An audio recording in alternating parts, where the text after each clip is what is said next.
All right, excellent. So let me go ahead and introduce Christina here. So Christina is the AI Strategy Execution Operations Manager for MITRE's AI and Autonomy Innovation Center and the lead for MITRE ATLAS. MITRE ATLAS is really kind of the attack style framework for artificial intelligence in particular. And Christina really is a luminary in this particular area. She's been doing a lot of work in AI security for a long time, and she's really been very, very developmental in helping to make sure that a lot of people are involved in AI security. It's working with a lot of different nonprofits and then for-profit organizations to help develop a community of practice and best practices around this particular area.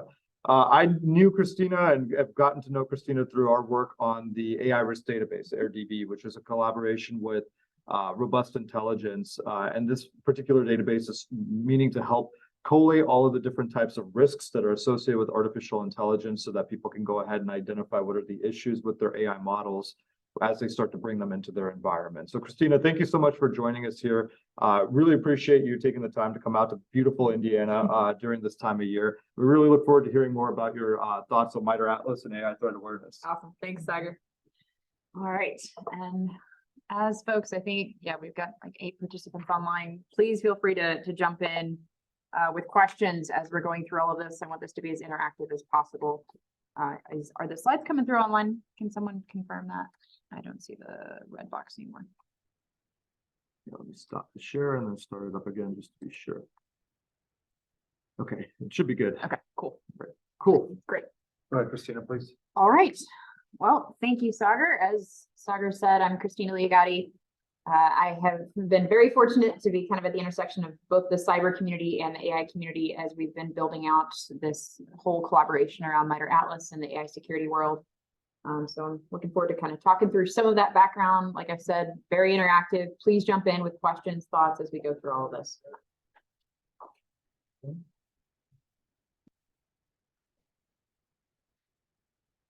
There we go. So to put some of this in context, when I say AI security, and you're thinking about how that connects to even some of the broader set of topics that a lot of the international community is talking through right now around how AI systems fail or how they're not being developed as appropriately as they could be, we tend to frame a lot of those problems in the context of AI assurance. So this is very much the full range of equitability, interpretability, robustness, resilience, safety, privacy, right? This is frequently a synonym for trustworthy or responsible AI. The community is still kind of settling on how we even describe some of these problems. But this is at least the context for some of this. The discussion we're going to have today is mostly in that security pillar. So Atlas in and of itself, we're trying to keep fairly scoped in the security space. But at the end of the talk, I'm going to talk a little bit more about our incident sharing efforts that we've been building out across the community. And that ranges across the full space of AI assurance concerns. So this is, everything from intentional and unintentional failures, right? Like, so having a malicious actor involved, or it just being an accident. Especially since we're talking with the cyber community mostly today, I wanted to quickly kind of lay out what some of these different intersections of AI with cyber look like. And I just mentioned AI security is kind of the major focus for Atlas and a good bit of what we're going to be talking about today. But we do have larger lines of effort in the other spaces where AI is intersecting cyber, mostly in the areas of increasing the effectiveness of more traditional cyber defenses or offenses, right? So obviously there's a lot of useful ways that we can bring AI into those different aspects of the traditional cyber world. But the thing we're going to be talking about most today is really the new vulnerabilities, the new even cyber vulnerabilities that come from incorporating AI into our existing system of systems context. So that was really kind of the inspiration behind Atlas and a lot of our ongoing AI security work. So I mentioned that a lot of this is kind of stemming out of the more traditional cyber world by way of attack. MITRE's attack framework, a good bit of the community uses that to really better understand the tactics and techniques that an adversary can string together into a kill chain and attack chain to take advantage of the vulnerabilities of traditional cyber systems. We're building directly off of that, mostly because we wanted the even cybersecurity community, right, the traditional security researchers, to very easily adapt to and understand these new tactics and techniques that an adversary can take advantage of if they're trying to attack an AI-enabled system instead of just a traditional cyber system. You'll also see that there's a lot of direct reuse and similarity because like AI-enabled systems are never, on their own. They're always part of an existing cyber system. So there's usually a combination of both AI-enabled system unique types of attacks and tactics from the more traditional attack side when you're stringing together these kind of full chains of events. So if you've seen attack before, Atlas will look very, very similar. This is the public-facing website. So we very much designed it to look like attack. And it's something that we've been continually maturing. This is very much like a living knowledge base for the community over the last 3 years. We first launched it 3 years ago with Microsoft and about 12 other industry leaders in the space that had been investing time and energy into understanding these new security concerns that came from incorporating AI into our existing systems. That was about 3 years ago now, and that community, as you would imagine, as more folks are coming up to speed on what they want to do with AI, that community has mushroomed significantly. So we've now got over 100 organizations involved. We're leading a NATO exploratory team focused on AI security and assurance. There's a lot more energy in this space as folks are deploying AI-enabled systems faster, realizing that they can break, realizing that they're making themselves much more vulnerable just by not really recognizing or understanding the potential weaknesses that can come from all of that. While I've got the matrix view up here, I'll also just quickly highlight the fact that many of the tactics and techniques that are in the Atlas matrix have a little red ampersand right alongside them. And those tactics and techniques with the red ampersand are the ones that we're directly pulling from the attack matrix, right? So you can see the kind of connectivity between the traditional cyber attack world and what happens when you start to incorporate AI into those systems. So definitely never one without the other. They're meant to be used in concert with each other. So Christina, if I could just ask Please. questions here. So Atlas has been around now for a couple of years. What's been kind of the response from the community more broadly? Have people been using it extensively? Have there been challenges with the adoption? Are there things that people have viewed as an extreme positive with it? So can you just kind of give us some insight into that as well? Yeah, the first 2 years were a very different temperature environment than I'd say the last year. I mean, even just while we were eating lunch and talking about this, the amount of potential adoption and excitement around AI has really changed since ChatGPT came out about a year ago. So much of the energy and understanding of the weaknesses that can come from incorporating these systems has just dramatically changed over the last year. Before that, it was a lot more of a struggle for especially new parts of the community that hadn't really deployed AI-enabled systems yet to really pin down whether or not they should be worrying about this yet. And to be honest, like at the time, not all organizations needed to be worried about it because they weren't deploying AI, especially in consequential environments where they were likely to get attacks. So it's, it kind of made sense. We were trying to be proactive, which is why we kind of put it out there with the mature organizations that had already spent some time and energy on it because they were already seeing their systems being taken advantage of when they were deploying those AI-enabled systems. But it wasn't, I'd say, anywhere near as widespread as it has become, particularly in the last year. I mean, like the RSA community, Black Hat, DEF CON, right? Like a lot of the more traditional cyber communities have now spun up to focus on this a lot more, even just in the last year, because they're now seeing AI incorporated into their more traditional environments at a much more rapid pace than. And how much has Atlas evolved over the last year to account for these LLM types of threats? So I said, just looking through this here, there's definitely new tactics in there that I've not seen since the last time I visited. So LLM plugin compromise and so on, right? So how much has that evolved over the past year? How do events like what OpenAI did with the new ChatGPT release a few days ago, how much does that influence or affects this framework here? Quite a bit. We do try to evolve the matrix at a slightly slower pace, I'll say, than like the hype cycle around this, because a good bit of the community will suddenly, send out a link to a press release or, somebody demonstrating that these systems are vulnerable in a particular way. But unless we can really ground that in something that the community could realistically replicate or say like, okay, this is actually a threat to our real world enabled systems. It's not something that only works in this really beautiful, exquisite lab environment. That is where we tend to kind of draw the line between research and something that is much more applicable to a real world enabled system. Okay. So it's definitely been evolving rapidly this year, but we are also fairly conscious of the fact that we don't want to just grab every new research paper that's demonstrating how LLMs can fail, because we want to keep this fairly scoped. I mean, thousands, you know this as well as I do, right? Thousands of adversarial machine learning and AI security papers are being put out every year now, and we wanted to kind of scope that in for the community onto what is most realistically potentially impacting their systems.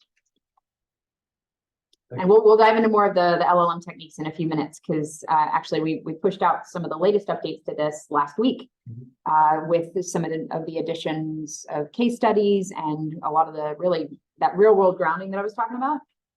That has been updated in this most recent release with our collaboration with Microsoft, that arguably has one of the world's largest data sets on how these systems can fail and be attacked right now. So all of that's been grounded as we continue to evolve this throughout the year. Yeah, it's just fascinating to see. I mean, I remember when this was a screenshot of an Excel spreadsheet on a GitHub repository. Yes. Now it's actually an interactive resource that people are contributing to, and to see the linkages with MITRE ATT&CK and then the way that it's being broken down and the evolution with LLMs and so on. It's really awesome. So congrats on that. That's cool. Thanks. We're excited to continue to make it more useful for the community. I think that's the biggest underlying mission for this, is to help folks understand what the threats and concerns look like, and then understand how they can respond to them. So I'll actually briefly mention, we'll dive into this in a minute, but there's a mitigations tab, the third from the right up there, that we added about 6 months ago, that, you know, after having admired the problem with the community for a couple of years, the next question was obviously, well, what do we do about it? And while different groups are still actively researching how to mitigate some of these threats and concerns, and you cannot mitigate all of these right now very easily. So it's definitely something that is an ongoing area of development for the community, but we wanted to at least get the low-hanging fruit out there, right? Like, just very easy. Here's some things that a lot of it's even like good cyber hygiene, right? Like, just don't connect your GPT systems to your Python system and let them interact with your entire network. Like, pretty please don't do that. So there's been a whole lot of, education across the community as we've brought folks up to speed on the risks of incorporating AI into some of these existing systems. And we'll dive into more of that in just a minute here. The matrix itself is kind of a lot to look at, right? Like, when you're looking at it, the immediate kind of way to grasp it is not immediately very clear, unless you're already familiar with attack. That was why we grounded it that way. But usually when we're trying to introduce folks to it, the easier way to understand what these kind of strings of attacks together can look like is to actually look more at the case studies. So one of the case studies we'll kind of briefly walk through here, and all these case studies are on the public facing website, right? So you can kind of see that view instead if you're trying to kind of understand how these systems can be attacked. This particular case study demonstrates an attack pattern that was used by just 2 individuals over a 2.5-year period. They repeatedly executed this very simple attack pathway to steal $77 million from the Shanghai Tax Authority. So they just bought some cheap cell phones that could have the modified video feed presented instead of the front-facing camera that, say, like, everybody logs into an iPhone or something, right? Like, just with that facial recognition right now, they instead bought these cheap cameras or camera enabled cell phones and could present a modified video feed instead of that front facing camera, right? So super cheap cell phones, and then some headshots of Chinese citizens off the black market with some personal identifiable information to go along with, right? So fairly simple purchasing and kind of list of things that they needed to acquire. They modified those headshots of the Chinese citizens to create these super crude, we were talking about deep fakes earlier, right? Nothing anywhere near as fancy as the deep fakes that you see today. A human looking at it would immediately recognize that that's not right?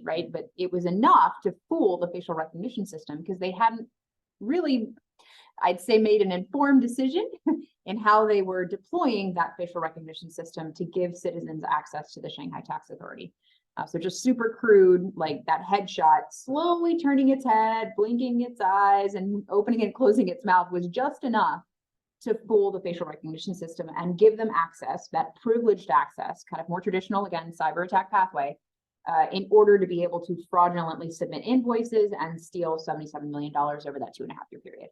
it was just caught by a random human in the loop, just spot checking, right? Like, and they're like, wait a minute, this looks weird. And then after investigation, they realized, oh my gosh, this has been going on for 2.5 years. They've been submitting these fraudulent invoices over and over, right? So the model, what's interesting here is the AI portion of the system was performing as designed. It was not trained to deal with these cases.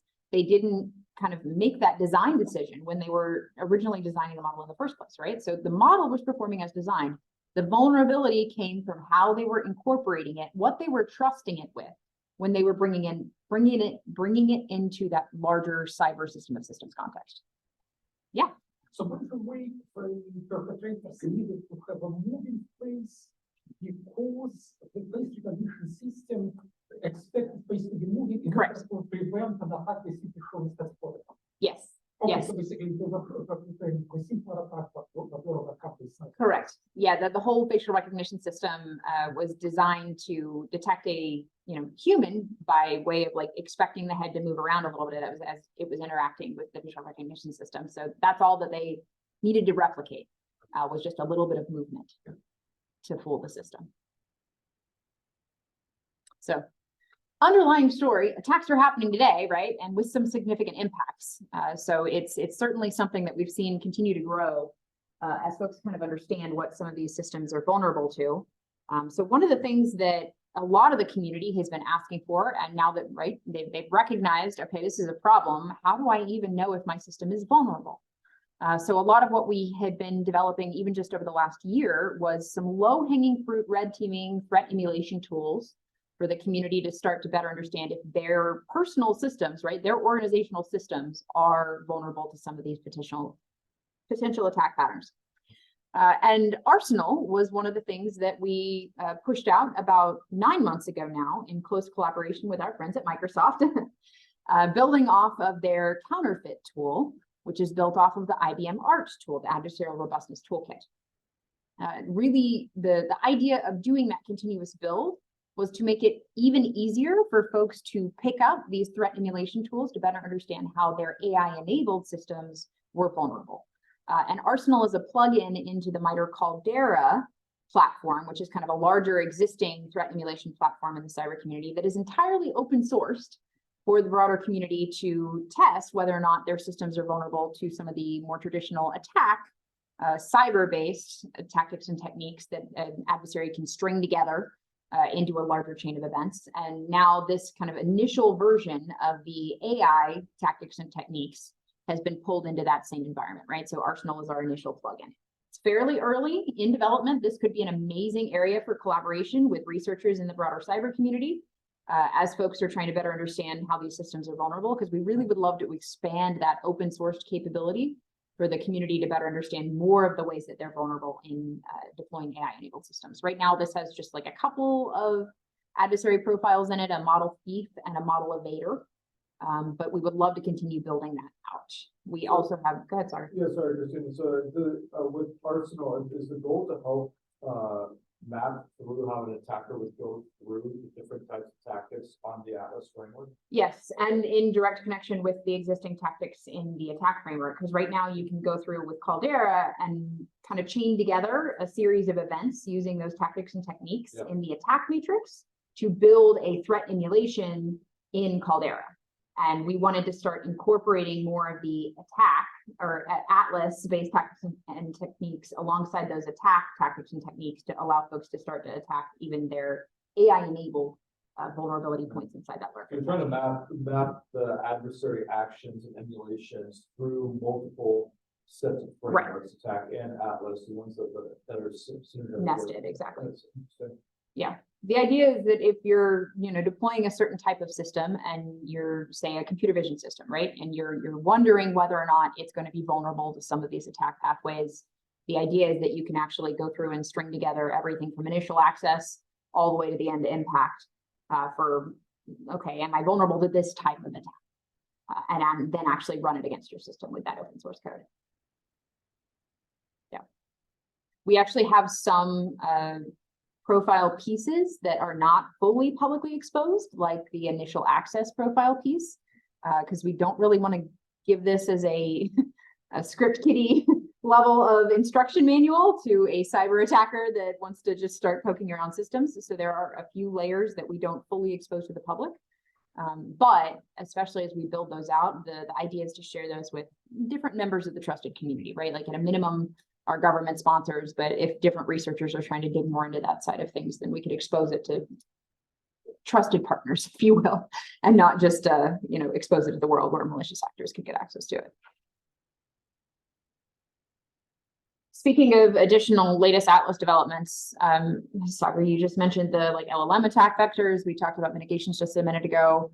We pushed out a significant set of updates even just in the last month. Again, because this space is moving so quickly, a lot of our community is trying to just kind of stay on top of it in terms of pushing out updates as soon as we can. They're not, always perfect. It's more about getting a raw canvas out there to get the community providing feedback on as we continue to mature the whole conversation and community understanding around all these problems. So mitigations, I mentioned we pushed out the first version of this earlier this year that went out in April. That was the draft version. And rather than even just kind of working on it behind closed doors, we decided that it would be better to put the draft version out and then have the community provide feedback in that kind of public arena, and then us continue to mature and update it kind of behind the scenes. So we pushed out a major update to mitigations last week that incorporates the ML lifecycle elements, so folks can really better understand at what point in the development of an AI-enabled system they can start to deploy some of these mitigation techniques. So that was kind of one of those major updates, as well as incorporating other feedback from across the community. The middle piece there is our new LLM attack vectors. I'll talk through that in more detail in just a minute, but as you all know, a lot of the systems that are being really rapidly deployed today are LLM-enabled systems and not even, say, more generic AI-enabled systems. And those LLM systems have, largely because of, I'd say, the pace at which they're being deployed, exposed a lot of additional new tactics and techniques, vectors that adversaries can take advantage of. And finally, I briefly mentioned earlier the NATO exploratory team. This was just voted on at the NATO Science and Technology Organization meeting a few weeks ago and has been approved to mature into a full-up research task group.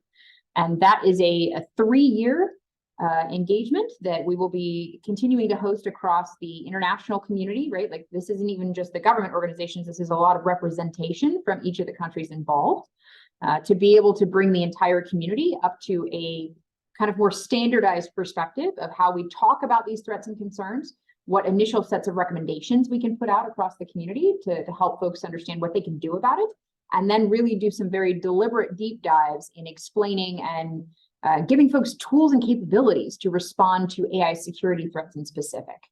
I'll also mention that we're going to be hosting here in the US 2 years from now, the entire research symposium for the Science and Technology Organization that year, focused on AI security and assurance. So we're likely to host that at MITRE in McLean in 2 years' time.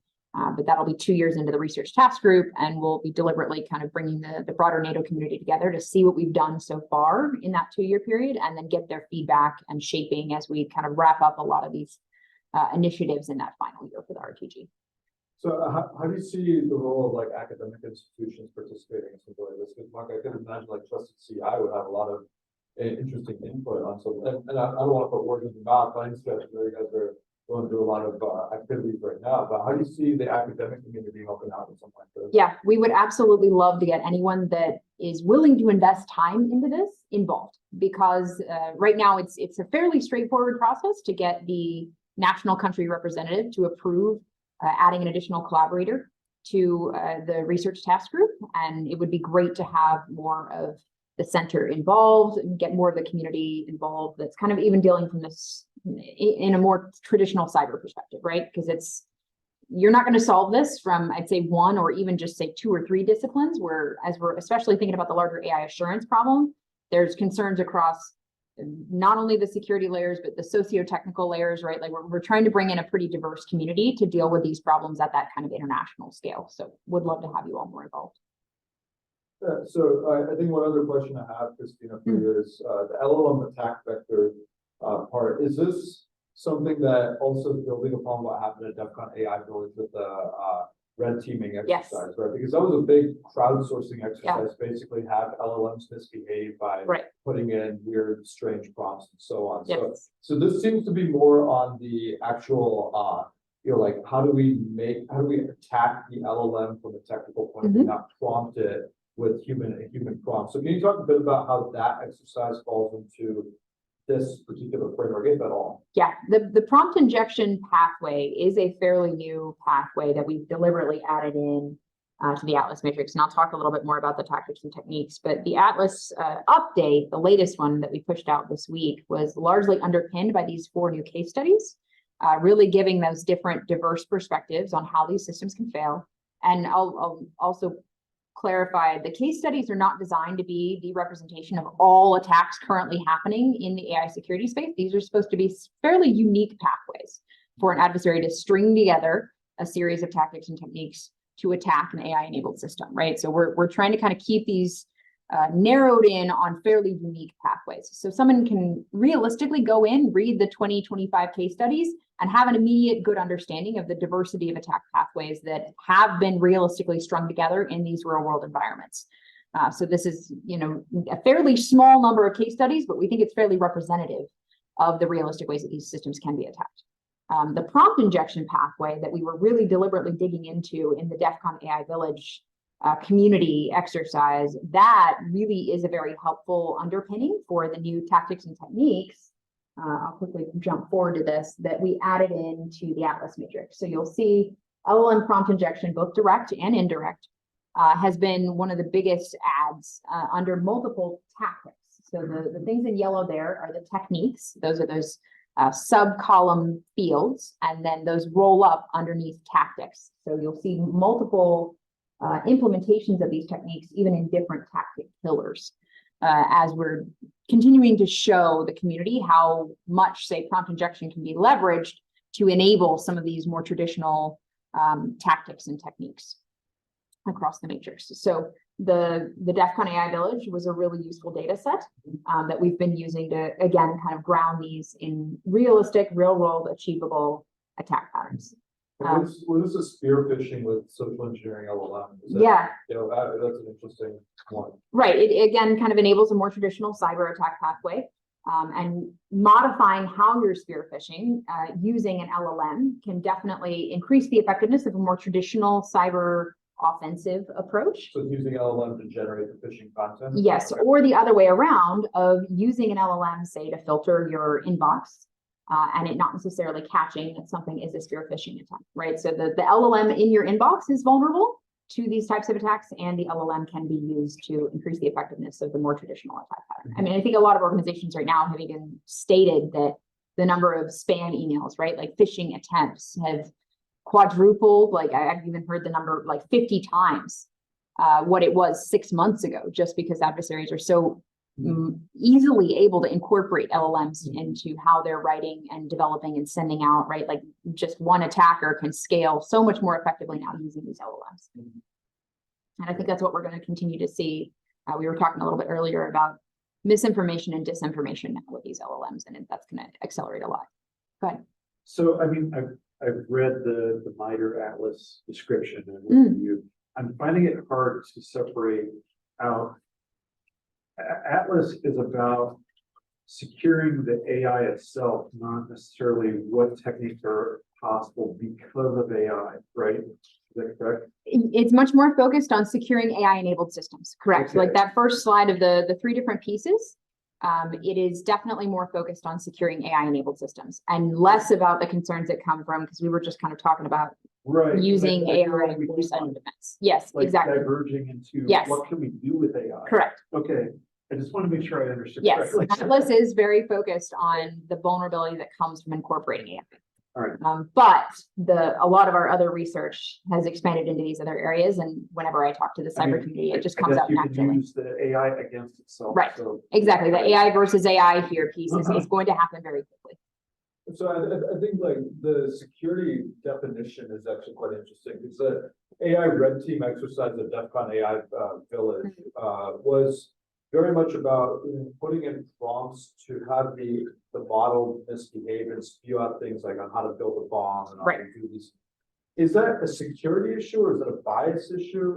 Is like, where do you see all of that kind of fitting into this? Because there have been, like our friend Mikhail at DeepMind, for Yeah. instance, right? He has put out very specific definitions as Yes. to what AI red team is. Yes. And it's very much from the security point of view, Correct. CIA type of thing, Yep. and so on, right? Whereas a lot of the other ones have been like, well, how do we get it to misbehave or say Right. racial content and so on. So where do you see all of that fitting in? Is it simply a prompt injection or is that a different category altogether? Usually when we string those together, and I'll go back to the case study in just a second to underpin this. The new update that we actually just pushed out to the external harms underneath the impact Mhm. column, that's where we capture what's actually happening because of that attack pathway. But ultimately, the security vulnerability is the same nonetheless, because ultimately they're violating guardrails that should have been in place to prevent them from asking the system to tell them how to build a bomb or to give it access to the API key or tell it to compute forever, which is kind of one of the other case studies, right? Like you could execute a more traditional denial of service attack all through that prompt injection Okay. avenue. So the avenue is fairly consistent, but the impact can be very different depending on what's happening. And that impact column and our evolution of that even in this most recent update is kind of where you exit the security realm and enter some of these other potential impact spaces, right? Which is the equitability, interpretability, Okay. more robustness, resilience. Yeah. So we're acknowledging the fact that there can be external harms in executing a string of an AI security attack techniques, but those external harms, like even really digging into the social equity issue, if something were to be used to, impact a community, that's fairly out of scope for Atlas in its current framing. Okay, I got you. Yeah, because so much of AI red teaming has become how do we just Right. give dirty prompts to the LLM to Yes. do some bad content. Yes. So, but that's not necessarily what this is capturing. Right. The actual impact of those prompts, or say what an adversary might be trying to do in executing that kind of a prompt pathway, is a little bit of a different angle, right? Like ultimately, we're trying to focus on the fact that somebody is able to do something with that system that they shouldn't be allowed to do, right? Ultimately, the system is vulnerable to potential malicious actors.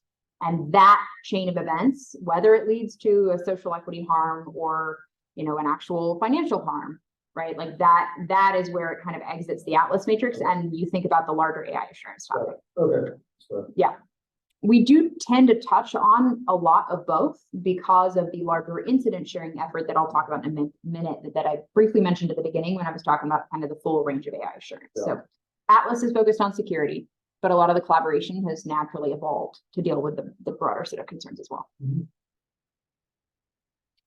To underpin some of these, I'll just briefly go back and actually talk to one of the case studies that we just added in kind of breaking it down the same way that we just talked about in looking at that Shanghai Tax Authority theft.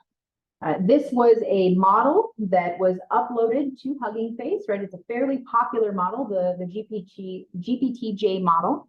And a external actor was able to download that, modify some of the weights in the model in a very specific, tactical approach, right? Like not completely rebuild the model, just slightly tweak a few of the weights to where it would produce false facts when you asked it the same set of questions that, would have given you correct information if you've been interacting with the original model.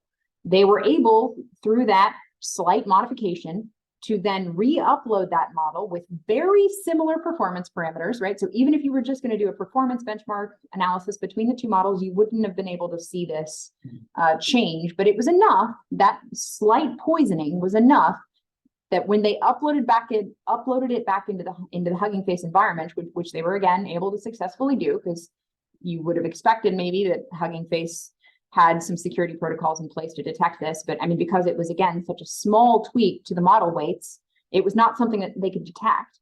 And if they had been a malicious actor that was willing to say put dollars against increasing the popularity of that model to where it potentially even surpassed the popularity of that initial model that they stole the design from, they could have very easily used this to create mass misinformation, disinformation, confusion, right? Like major data poisoning, model poisoning impacts if they had been malicious enough to try to deliberately increase the effectiveness of this. Instead, they just put it up there, kind of showed like, hey, this could be put up there.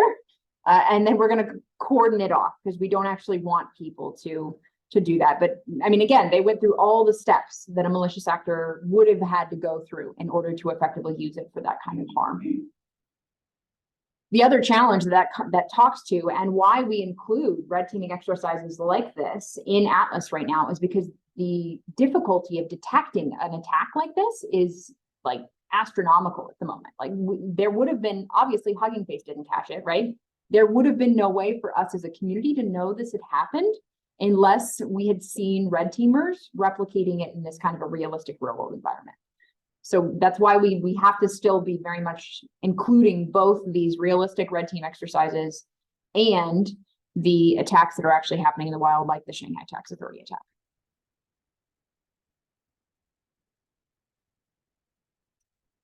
Any other initial thoughts or questions or reactions to new LLM updates? How much do you see this evolving given OpenAI's recent announcement about creating custom GPTs for whatever application you want? Yeah, I would imagine that a lot of this is continuing to feed the naive deployment of some of these systems. One of the case studies that we just updated the Math GPT one, actually, if you'll want to take a look at it. That one was, again, a white hat hacker, because it's very hard to detect the black hat hackers right now. A white hat hacker that was taking advantage of how Math GPT was connecting their GPT model to their Python code. They were allowing the GPT model to call directly to the Python front end and create all sorts of continual connectivity, right? Like I think they were largely using GPT to just write the code, right? Like it was largely a math interface. They're like, hey, solve this problem for me. Rather than GPT solving it in a different platform, it was interacting with Python directly, writing the code to solve the math problem, and then spitting the answer back out, right? Like, sounds like a pretty naive, easy, simple use of GPT, but because they didn't have the appropriate security guardrails in place, the white hat hacker interacting with that GPT API was able to ask it for the GPT API key, right? So if you're not familiar with that, the API key can then be used, sold on the black market, used by any malicious actor to charge back to the original GPT API account, right? So like that could have had massive financial harms if, again, that white hat hacker had been malicious. And even beyond that, just in kind of poking at the system, the white hat hacker also asked the system to compute forever.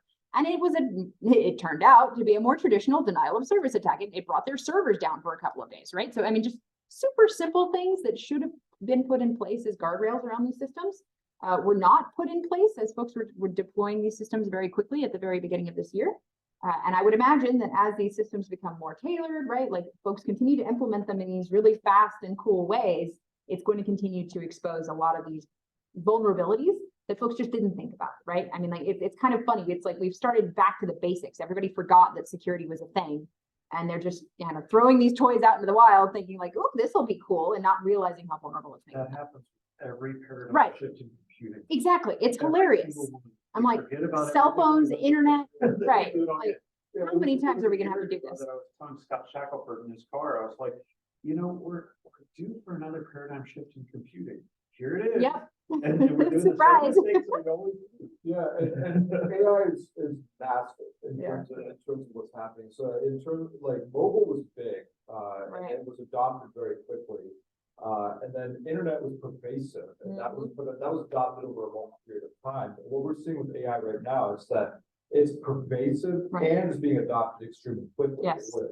But I do think that there is a way to get the horse back in front of the cart a little bit. So my impression and reading of the OpenAI announcement a few days ago is that it's actually a fairly obvious set of innovations that they've done. Basically, can you go ahead and build your own GPT for your own environment? That's essentially the idea, right? One would logically think that at this point in time, since the last time ChatGPT was updated in terms of the data it was trained on was 2021, at least so what they say, right? Is the next major innovation would be making it quote unquote self-aware, if I could use Terminator knowledge, right? And having it connecting to the web to actively pull the most recent content. Right. So if we think in that kind of term, is there a way that MITRE, Microsoft, and others can get the horse back in front of the cart to proactively put those guardrails into place? I'm hoping that we can convince the appropriate deployers, especially of these models, to prepare for the potential vulnerabilities that are going to happen if they put that out in that kind of environment. But I mean, like, the immediate concern that comes to mind for me, if you're especially connecting these models to the internet, is the much more active ability to poison that training data set, right? Yeah. I mean, like the amount of like LLM versus LLM, like self-reinforcing misinformation, disinformation training process there is a nightmare. I mean, Right. we've seen several examples where, say, like even web crawlers, computer vision systems that are looking for fraudulent websites that are, you know, out there in the wild. Those computer vision systems are trained on legitimate logos, right? So in a lot of cases, even now in like real world deployments of these fraudulent websites, they just have to slightly perturb the logo, right? Like add something that is imperceptibly small to the human eye, but the computer vision system sees that slight change, right? Like they slightly change the font type, or they just add a little yellow streak on the Netflix logo or something like that. That's enough to prevent these web crawlers, these computer vision systems looking for fraudulent websites to miss it, right? Imagine that at scale with these kind of LLM enabled misinformation, disinformations, right? Like if it's largely trained on Reddit data, you can imagine an entirely LLM driven subreddit where LLMs are building massive amounts of conversational data on a particular misinformation based topic that then you're training these new versions of GPT on to create and reinforce, like you're poisoning that original data set. It's going to be massive. It's going to be massive for sure, and there's so many different guardrails that would need to be considered, Right. If we were to become self-aware, so to speak. So I think Christina, MITRE's like uniquely positioned to be able to put together working groups around this topic about like, it's not a matter of if, it's a matter of when, because Right. people are asking like, when can ChatGPT tell me why Taylor Swift is so popular again? You know, that type of thing, right? And that's really based on a lot of like recent knowledge and web-based knowledge is like rapidly evolving. So is there a way that we could put together proactively different types of guardrails on, okay, in Reddit, this is what we want to monitor. And in terms of proprietary data, this is what we want to watermark and so on, right?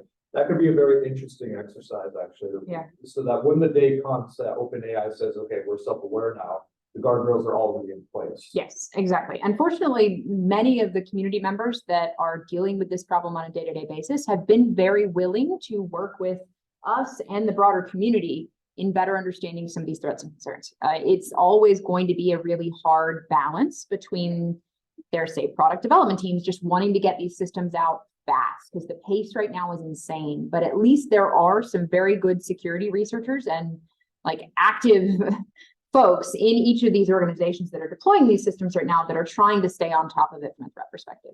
And the community has been really good right now about more openly sharing data and having these kind of candid conversations without it immediately being limited by competitive perspective. Go ahead.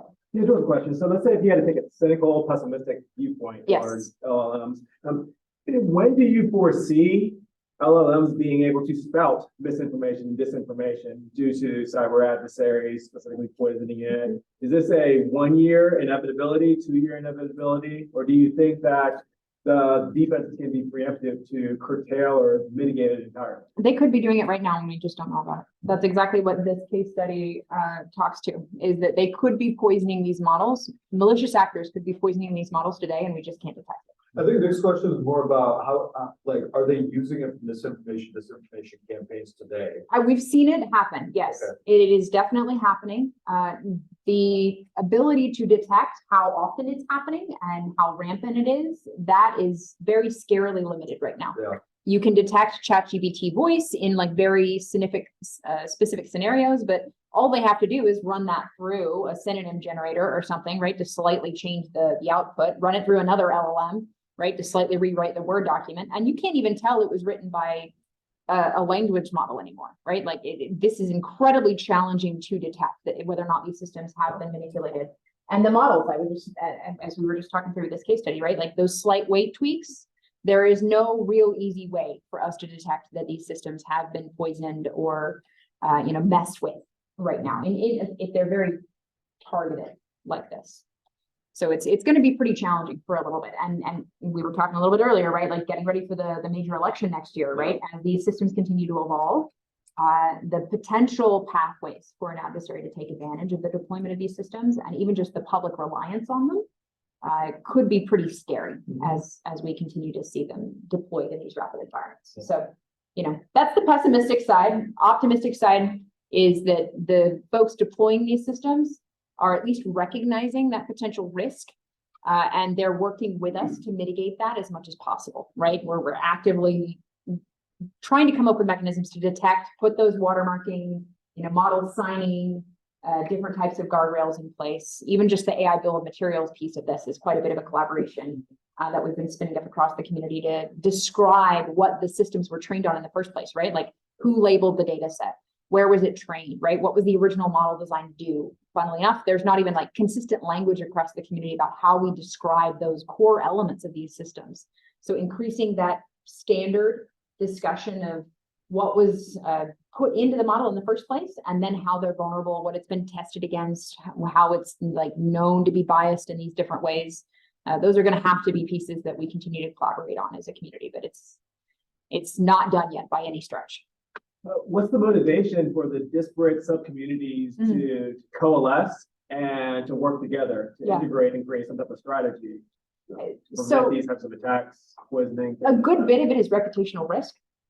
Like as you would imagine, the companies deploying these systems right now, if they're continue to be shown as biased or vulnerable, that continues to hurt their bottom line, right? So we kind of come in with the, hey, let's be proactive about this and actively try to find mechanisms to reduce your risk here. So it's both a education that they are at risk in ways that they might not have originally realized, and then let's put some actionable steps in place to collaborate on mitigating that risk, which is a lot of where the community piece comes into this, because everybody's recognizing, and this kind of actually even jumps into the last piece, everybody's recognizing that they don't have enough data in their individual organizational silos to really understand how these systems are being attacked, how they're vulnerable, or what kind of even statistics-driven decisions they can make around the risks of deploying these systems. So we need the shared data. We need that data from across the community to really inform what we, should be focused on mitigating. Yeah, I think, let me put a more cynical spin on this here. So AI development is coming from a lot of different areas. That's what making it really scary. So we're seeing the rapid adoption, rapid permeation, but also the ability for whoever to build an AI model has become so much easier. Yeah. GitHub, Hugging Face has made that incredibly easier. So let me take a situation where it's like a grad student, right? Grad student that just wants to graduate with a PhD. Their parents are coming into town 2 weeks from now for graduation. Security is like the furthest thing from their mind of their AI models, right? But then they are going to go ahead and push that to GitHub, and then they're going to go out and graduate, and they're going to get swamped into their junior faculty career and so on. And then that's just the way that it goes. So, but how do we go ahead and mitigate those types of issues, right? When there is literally no incentive for grad students to secure their work anymore, right? We see this also within like just the broader scientific community as well. It's that there's security issues there are rampant, obviously, because people are graduating, the turnover, the turnover in my lab is 99%. I'm the only person that doesn't turn over because everybody graduates, right? Yeah. So where do you kind of see that piece of the puzzle fitting in?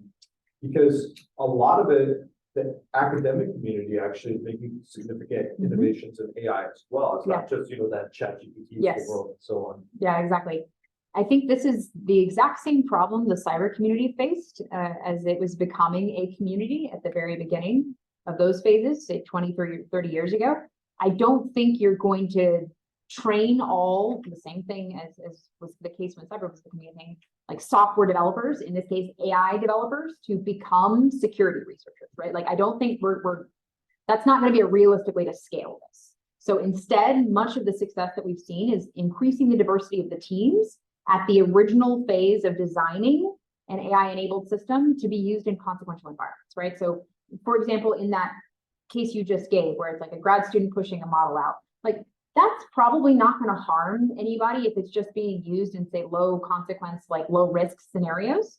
But if it's ever going to be used in a high consequence environment, especially where you might have a malicious actor wanting to take advantage of it, That's where I think you absolutely have to have a diverse team at the very beginning of the design process for that high consequence environment. And if you're using that open source model that was developed by a grad student, there's got to be a significant level of investigation and even just kind of vetting at the very beginning of those design stages to see if it's vulnerable to things that the grad student wasn't thinking about. Because you're not going to teach every AI developer, every software developer to be an expert in security.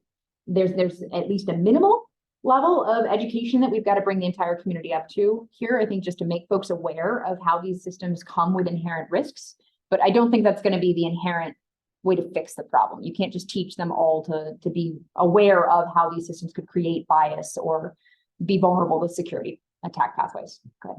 Is there any kind of like certification for use cases for machine language models? Like, you know, it's only reached to level 1. Yeah. So you shouldn't use level 1 with this type of use case or something like that. Not yet, but that is very much on the potential pathway. As like I said, the bill of materials piece, even just describing what went into the system is kind of where we're at right now. But as we get through those stages of describing how the systems were developed, what they've been vetted against, I could very much see us getting to that stage of like, okay, hey, this has been vetted against this level of security testing or this level of equitability testing.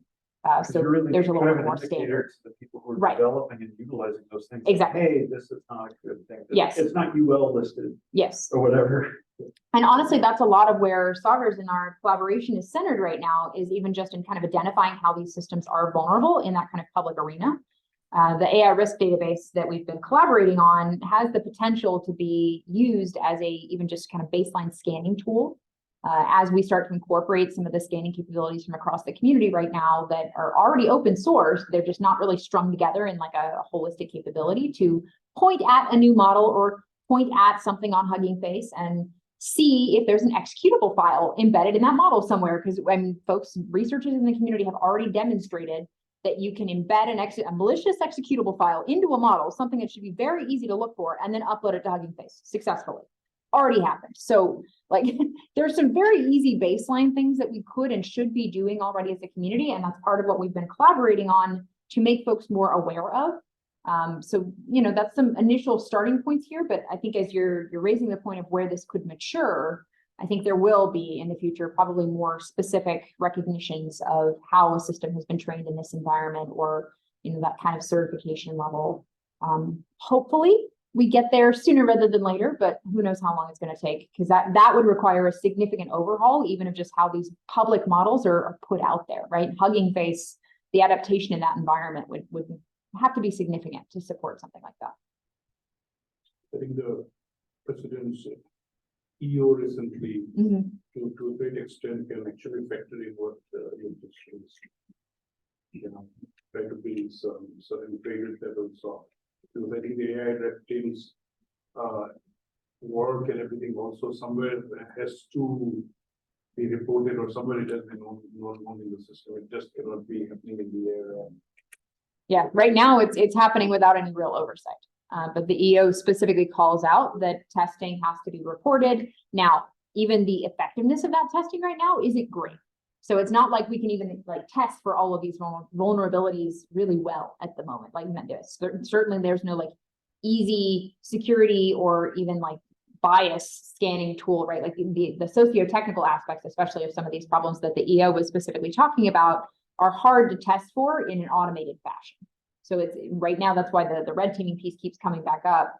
And sorry, you mentioned like Mikkel has a pretty focused definition of red teaming. The EO in particular has kind of muddied that definition because they're using it to really mean just good V&V and basic T&E, right? Like it's just, that's really what we need in a lot of these cases. But those T&E or V&V suites for AI-enabled systems are not even as mature as they will need to be in order to answer some of the questions in the EO. So NIST, right? Like our MITRE team, we're developing an AI assurance and discovery lab right now that's just kind of at the very front end of allowing folks to bring in their AI-enabled systems and do that kind of hand-in-hand discovery process of finding what risks that they're already vulnerable to, and then us give them some initial starting points on how to mitigate that. But nobody has an end-to-end test bed tool suite to find and mitigate these vulnerabilities right now. That's the scary thing, right? Like we know these risks are there, and we're starting to bring more of the community along and understanding what those risks look like.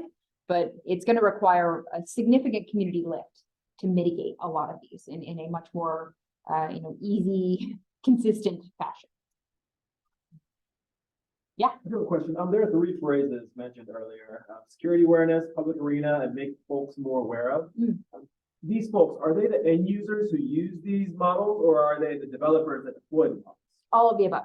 So, Okay. because that's part of it too, is there's risk to the deployers, there's risks to the users, there's risks to the decision makers that are, kind of in the middle there.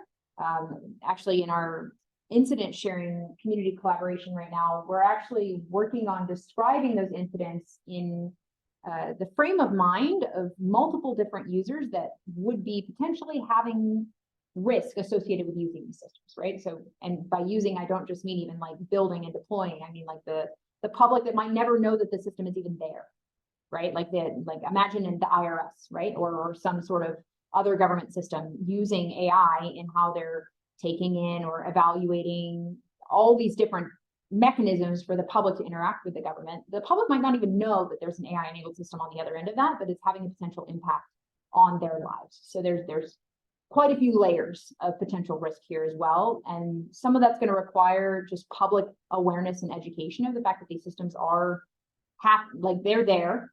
They're making them more vulnerable in some ways if folks aren't being deliberately careful about how they're deploying these systems. And the EO talked about this a little bit. Like if you're using an AI-enabled system, even just denoting the fact that, hey, this is AI-enabled or AI-generated content, or there's an AI-enabled system on the other end of this data set that's going to do something with what you're putting into the public environment or put it into this form.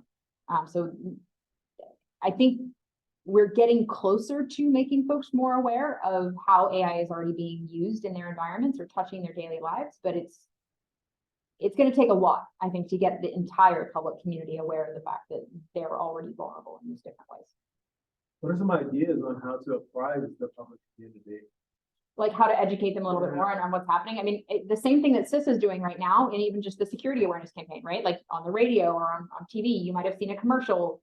Jen Easterly has been very deliberate about making the public, the US public, right? Like general public more aware of cyber threats and concerns, right?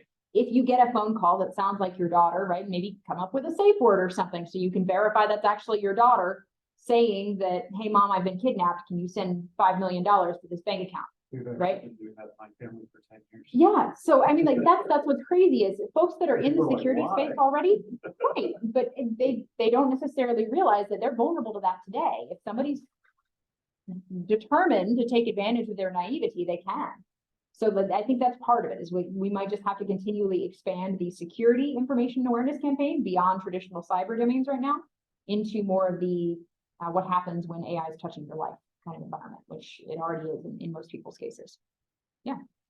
Maybe this is slightly off topic, but you mentioned watermarking. And whenever I hear people talk about it in terms of AI, it always confuses me because I always see watermarking as a way of establishing the authenticity of something that you created or whatever, that you're the original creator. But in the case of AI, you're trying to do the opposite. You're trying to hide the fact that you used AI. So wouldn't you just build like a de-watermarking tool or something like that? So, I mean, what's the point there to watermark? Some of the intent, especially for what was discussed even in the White House earlier this summer when they brought together these foundational model developers, was to use watermarking as a mechanism for marking an output to say, hey, this was created, this was generated by our AI-enabled system. It is much more the traditional watermarking context where you would mark something to say like, hey, like it's like signing the image.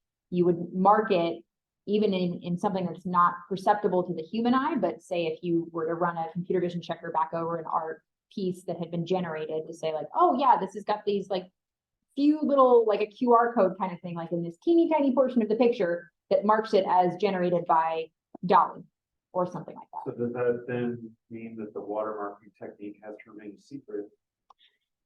I don't necessarily think it has to remain a secret. It's more that like they might tell you that it's there, but they wouldn't necessarily tell you, say, the weights behind the design of it or like how they're deliberately building it to identify this version of art or content versus another organization's version of that or something like that. So I think it's not foolproof either. That was honestly, our reaction was like, okay, great, they're talking about watermarking, but that only works in a very small set of cases around actually even marking generated content as generated. So it's not a What cure you all. want to do is remove the watermark.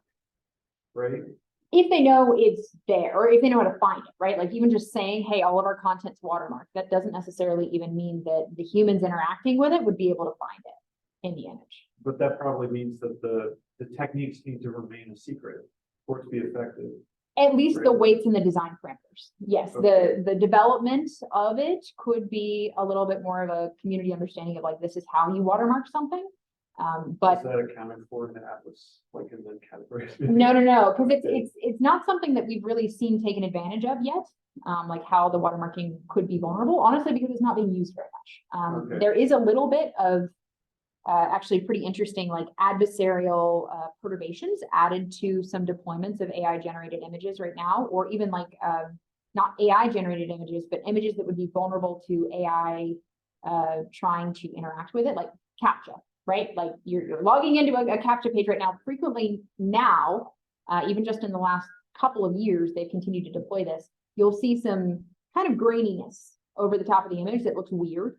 That graininess is deliberately designed. It's like an adversarial patch, right? Like designed to prevent a computer vision system from detecting the fire hydrant or whatever you're supposed to click on in the image. So some of these techniques are already being deployed, but they're not necessarily being taken advantage of in such a way that it would be at our bar of a realistic attack pathway that would need to be improved.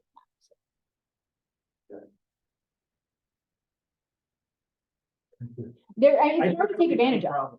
Oh, I agree. Okay, I agree, but like there's a lot of sophisticated attack pathways like that adversaries are not having to take advantage of yet because it's so easy to just break the systems as they are right now. I mean, like this is the low hanging fruit. okay. Right. Okay, right. So yes, while I totally agree, those are realistic attack pathways that could be major problems in the future. We don't want to tell the security community to focus on them until they're realistically achieved. Okay, I see. So Christina, we're going into the Q&A. Yeah. Here, so, are there more slides that you want? And there's one other closing one that just has like the dashboard view. I was talking a little bit earlier about some of the different ways that we're thinking about presenting this data back out to the community. Right now, we're thinking about using something like OpenCTI to present this data back out to the community in appropriate layers. You would imagine that a lot of this is fairly sensitive data. So the actual spreadsheet, right, of incidents would never really be exposed to the full community because otherwise, how are we going to convince competitors to give us, information that would then go back out to their competitors? But still taking advantage of MITRE as that safe space in the middle. The same thing as we do with the SIS database for the aviation industry right now, using that same kind of mechanism of the CWE system that we help manage for the existing cyber community, right? So, if y'all have feedback, the whole idea of putting this slide up here was purely this is very much in development right now. If y'all have different thoughts, especially thinking from the Cyber Center perspective, right, on things that have worked well in the cyber world or things that you would want to leverage, OpenCTI is a tool that is already being leveraged by a good bit of the cyber community right now. It's an open source platform for sharing threat intelligence. But I would love to, think about other alternatives as well if y'all have different recommendations on what to go with there. Otherwise, we'll just leave this slide up there and we can keep talking through any questions you'll have. Great, let's give Christina a round of applause here. Very exciting, very exciting. I'm gonna sneak up there and see if there's any questions from our online participants. Yeah. If not, then we can just have another 10 minutes for discussion here.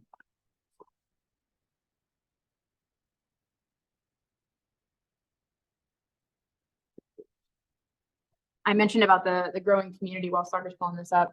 We have a Slack channel that's open to anybody that wants to join it. That link is on the MITRE ATLAS website. So if you go to the contact us page or you look in kind of the general resources section, there's invite links to join the community Slack space.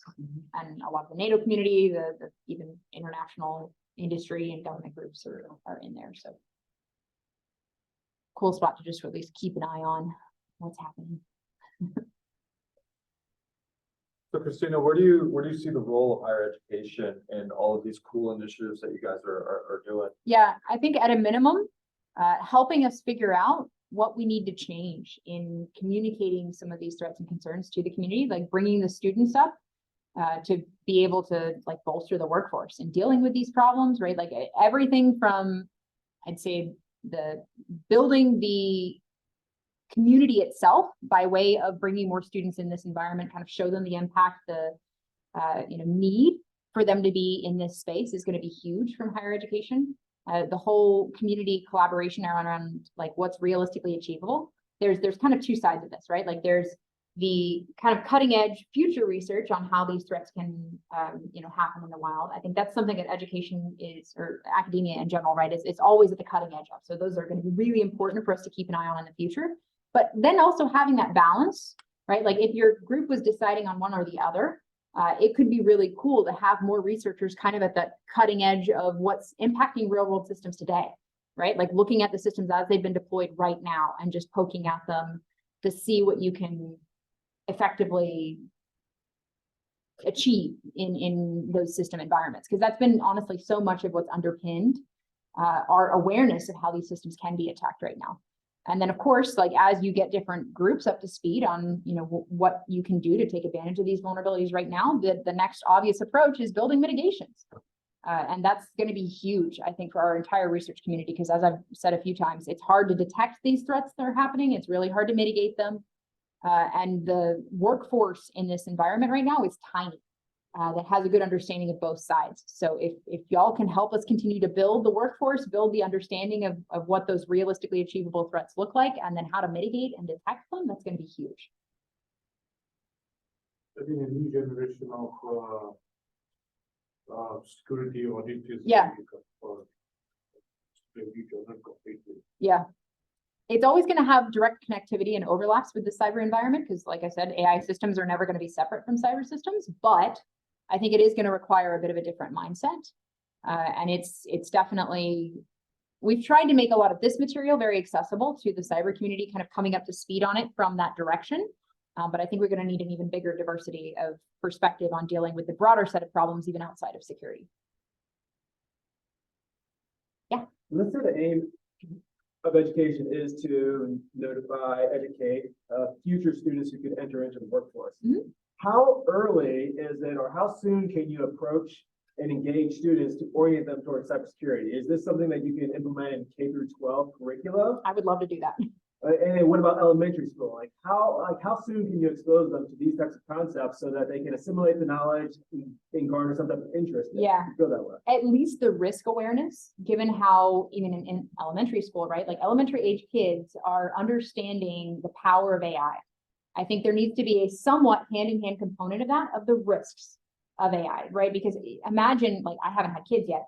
My kids are going to have to deal with the world of social media and deep fakes, right? Like that's scary to me. And that layer is just one piece of how much AI is going to impact their lives. So I think there's got to be, like, at the very earliest levels, a bit of a healthy understanding of how these systems are going to potentially put them at risk. And kind of build from there, right? Like if they're interested in helping to combat that risk, I think we could help get them interested in elementary school and then build their skill set up in combating that risk as they get more involved in potentially developing or securing these systems. Yeah. I think part of what's guiding Nick's question is that he and I just came from a workshop in Dallas. Yeah. It was an NSF workshop for Secure and Trustworthy Cyberspace, which is NSF's largest program for cybersecurity research and education. So SATC EDU about education. We were both leading breakout sessions on AI, AI and security. So how do we actually develop education programs, AI and security here? So it's good to hear that, going down to the elementary school level of people who are using AI already. And then having a hand-in-hand education from that stage, because there's a lot of work in, doing workshops and summer camps and that type of thing. But AI is, like I said earlier, the pervasiveness of how many people are using it, how quickly they're using it, and across different ranges, getting to that younger age sooner would be very interesting. Yeah, it's also going to have a major impact on the diversity of our workforce, because I think so much of the, like, even girls who code type initiatives, right, has dramatically changed how many, like, women and, like, diverse perspectives have been in the environment of developing some of these systems. or even just software systems in general. And I think it'll be really cool if we can reach more of the elementary age population to get them excited, not just about AI, but how to protect and appropriately use it. And that kind of hand-in-hand approach could be really cool for future generations in general. One of the things that often I mean, I remember when I was a kid, it would happen is they would tell you about what jobs are likely to exist in the future and stuff like that. You feel like information about what's needed here is making it into those projections to inform the kids about where they might steer their careers. Not yet, but I'm hoping we get it in very quickly. I mean, like maybe some schools are leaning in and they're realizing like, hey, AI has taken over the world. Like, sure, be an AI developer, but even then, like securing or assuring AI-enabled systems, I kind of doubt that's gotten a lot of people's attention. And I would love to make it aware, make them aware of the need for folks to be steering in those directions instead. Because I mean, like that's honestly how we attract talent to MITRE, right? It's Okay, okay, okay, all right. So time to end. Thank you, Christina. AI is a very